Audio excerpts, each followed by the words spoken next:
So हे guys, आज आम्ही गेलो होतो वॉटरफॉलला जाऊन आल्यानंतर छान पाऊस पडत होता आमच्या इथे.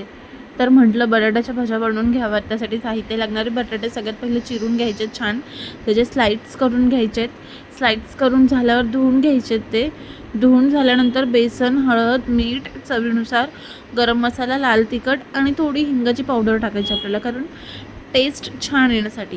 हे मी माझ्या आईकडून शिकले, तेच मी तुम्हाला सांगते. कढईमध्ये तेल गरम ठेवल्यानंतर आपल्याला छान अशा प्रकारे भज्या तेलात सोडायच्या आहेत. छान एकदम डीपली शॅलो फ्राय करून घ्यायचं आहेत. एका साईडला मी चहा ठेवला होता. चाय ठेवायचं कारण हे की तुम्हाला एक लिक्विडची ओळख करून द्यायचे. ते लिक्विड एवढं चांगलं आहे की आपल्याला अद्रक इलायचीची गरजच नाही लागणार.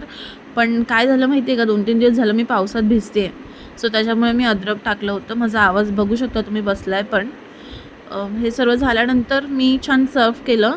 आणि मी नेहमी जेवताना, नाश्ता करताना तारक मेहता बघते. सो अशा प्रकारे आपलं लंच रेडी झालं आहे. Thank you for watching.